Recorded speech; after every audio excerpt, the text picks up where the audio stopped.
The United States is a country built on contradictions: liberty and slavery, innovation and inequality, reinvention and unrest. Its history does not begin with 1776, or even with European ships on Atlantic shores, but thousands of years earlier, when indigenous nations shaped landscapes, built cities, and told stories across a continent. From that foundation came collision. Colonization brought empires, diseases, and forced migrations. Revolution birthed a republic of ideals, yet one scarred by exclusions.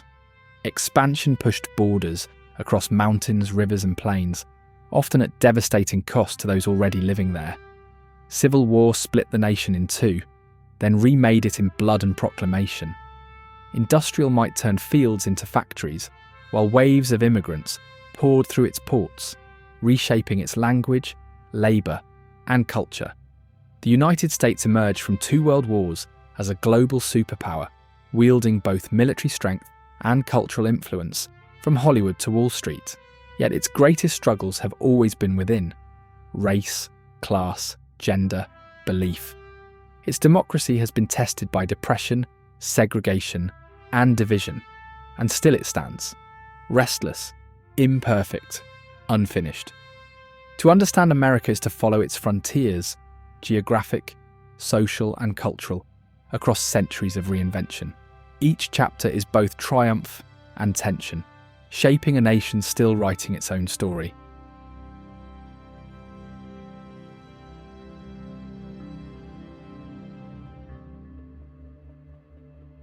The story of the United States begins not with pilgrims or revolution, but with the first migrations into the Americas, more than 15,000 years ago.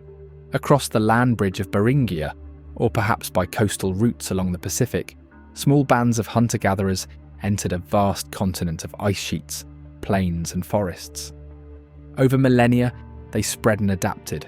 In the southwest, the ancestral Puebloans built cliff dwellings and vast irrigation systems.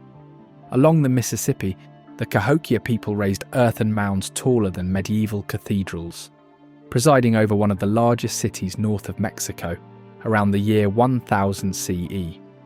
On the Great Plains, cultures followed bison herds. In the northeast, the Iroquois Confederacy developed sophisticated systems of governance that would later echo in American political thought. These societies were not static. They traded shells from the Gulf, obsidian from the Rockies, copper from the Great Lakes. Networks of exchange and conflict crisscrossed the continent.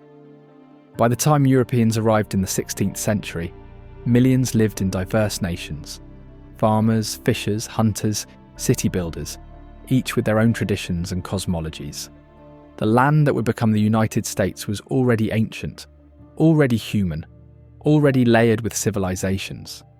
But soon sails would appear on the horizon, carrying ships that would shatter this world and bind it to another.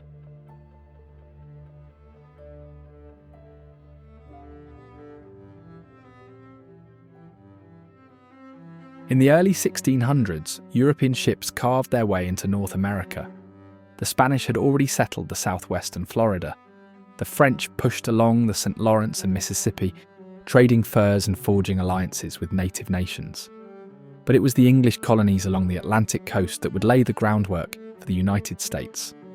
Jamestown rose in 1607. Fragile at first, sustained by tobacco fields worked increasingly by enslaved Africans. In 1620, the Pilgrims landed at Plymouth, building communities bound by religious vision. Over the next century, 13 English colonies stretched from New England's rocky shores to Georgia's rice plantations. Colonial life was unlike anything North America had experienced before. Puritan towns, Quaker havens, plantations dependent on slavery, frontiers pressing west. Yet all were tied to Europe, paying taxes and trading under imperial law. Conflict was constant. Colonists clashed with native peoples whose lands were seized, and rival empires fought for dominance, culminating in the French and Indian War, 1754 to 1763, which left Britain in control but heavily in debt. When Britain tightened taxes and trade after the war, the colonies resisted. Pamphlets, protests, and boycotts escalated into open revolt. In 1776, delegates in Philadelphia declared independence, proclaiming ideals of liberty even as slavery endured. The revolution that followed was both fragile and audacious. Against the world's mightiest empire, the colonies gambled everything and won. Out of war emerged not just a nation, but a question. Could democracy truly last on this scale?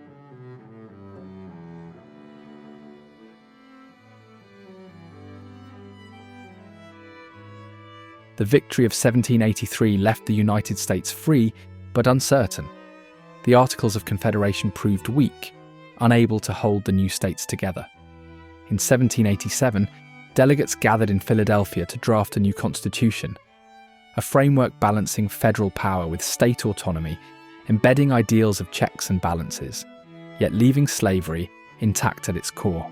George Washington became the first president, embodying Republican virtue.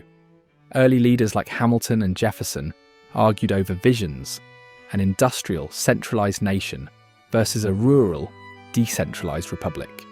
Their debates birthed America's first political parties. The new republic expanded swiftly. The Louisiana Purchase of 1803 doubled its territory. Lewis and Clark charted the continent's interior. But expansion brought conflict. Native nations were dispossessed through treaties and wars, culminating in the Trail of Tears of the 1830s. Industry and invention transformed life. The cotton gin deepened slavery's grip in the South, while canals and railroads tied regions together. Immigration from Ireland and Germany swelled cities, fueling labour and unrest.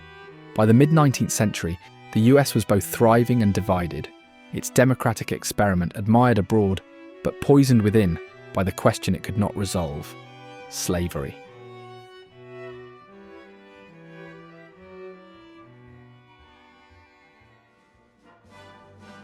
By the 1850s, the contradiction at America's core could no longer be contained.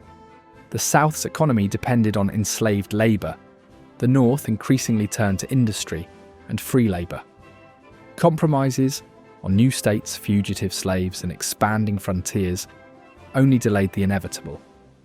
In 1860, the election of Abraham Lincoln triggered secession. 11 Southern states formed the Confederacy, defending slavery as their cornerstone. In 1861, war erupted. The Civil War was the bloodiest conflict in US history. From Antietam's cornfields to Gettysburg's ridges, armies clashed in battles that consumed entire towns. Lincoln's Emancipation Proclamation in 1863 transformed the war into a struggle not just for union, but for freedom. By 1865, Union victory ended the Confederacy. Slavery was abolished in the 13th Amendment, but more than 600,000 lives had been lost. Reconstruction promised to rebuild. Freed people voted, held office, and founded schools. But white resistance was fierce. Paramilitary groups rose, rights were rolled back, and by the late 1870s, federal troops withdrew. Jim Crow segregation spread, leaving promises of equality unfulfilled. The Civil War resolved the question of union, but left open the deeper struggle for justice. The United States was preserved, but its soul remained contested.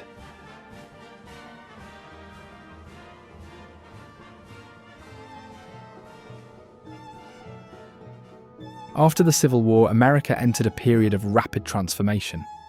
The late 19th century was the Gilded Age, when railroads stitched the continent together, steel framed new skylines, and tycoons like Carnegie and Rockefeller built vast fortunes. Telegraphs, telephones, and electric lights rewired daily life. Immigrants poured through Ellis Island, Irish, Italian, Jewish, German, Chinese, fueling labour in factories, mines, and railroads.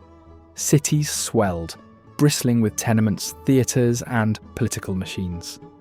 The Statue of Liberty greeted arrivals with promise, even as nativism and xenophobia sharpened.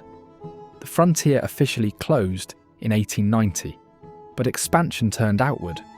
The Spanish-American War of 1898 brought colonies from Puerto Rico to the Philippines, and the United States declared itself a rising world power. At home, struggles flared. Workers struck for fair pay, farmers protested monopolies, women campaigned for suffrage. Progressives pushed reforms, child labour laws, antitrust acts, the income tax. By the early 20th century, the US was a restless mix of wealth and inequity, optimism and unrest. Then came global war. In 1917, American troops entered World War I, tilting the balance. The war ended with parades, but also with disillusionment. The nation had reinvented itself as a modern, industrial democracy, but one still fractured by race, class, and fear of change. The United States stood taller on the world stage, but storms of depression and dictatorship loomed on the horizon.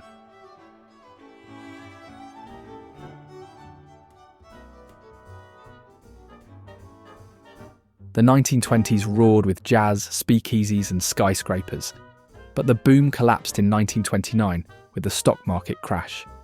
The Great Depression left millions jobless and desperate. Bread lines stretched across cities, dust storms swallowed farms, and faith in the system faltered.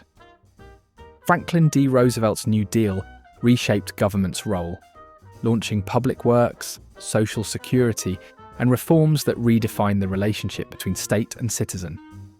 Still, full recovery came only with war. In 1941, after the attack on Pearl Harbor, the US entered World War II. Industry roared to life, women filled factories, and soldiers fought across Europe and the Pacific.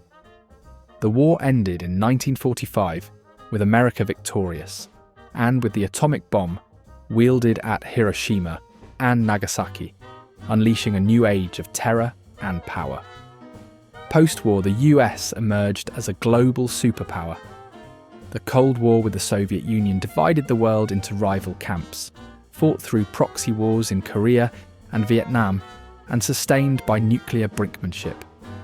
At home, suburban growth, highways, and consumer culture reshaped daily life. Yet the nation's deepest struggles were internal. The civil rights movement challenged segregation from Montgomery to Selma to Washington, forcing America to confront its unfinished promises. By the 1970s, Watergate, Vietnam, and economic stagflation strained faith in government. Still, America remained at the centre of global culture and geopolitics. A restless superpower, both admired and contested, carrying contradictions into the next century.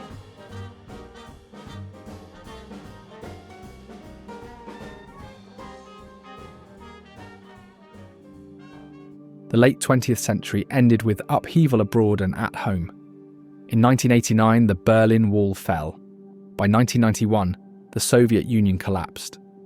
The Cold War was over, and the United States stood as the world's sole superpower. The 1990s brought economic growth and the rise of the internet, but also culture wars and widening inequality. Then came September 11th, 2001. The attacks on New York and Washington shattered the sense of security. The US launched wars in Afghanistan and Iraq, reshaping global politics and igniting debates about power, freedom, and the limits of intervention. At home, shifts accelerated. The 2008 financial crisis exposed economic fragility, while the election of Barack Obama in the same year marked a milestone in racial history. Social movements, from Occupy Wall Street to Black Lives Matter, challenged institutions. Polarization deepened, spilling into every election, every headline, every neighborhood. Technological revolutions transformed life. Smartphones, social media, and AI redefined communication, economy, and even democracy itself. Meanwhile, climate change brought fires, hurricanes, and droughts, forcing the nation to reckon with its environmental footprint. Today, America stands at a crossroads, a republic with unmatched influence, but also with fractures of inequality, partisanship, and trust. Its future depends on whether its founding ideals, liberty, justice, democracy, can be renewed for an age of global interdependence and planetary crisis.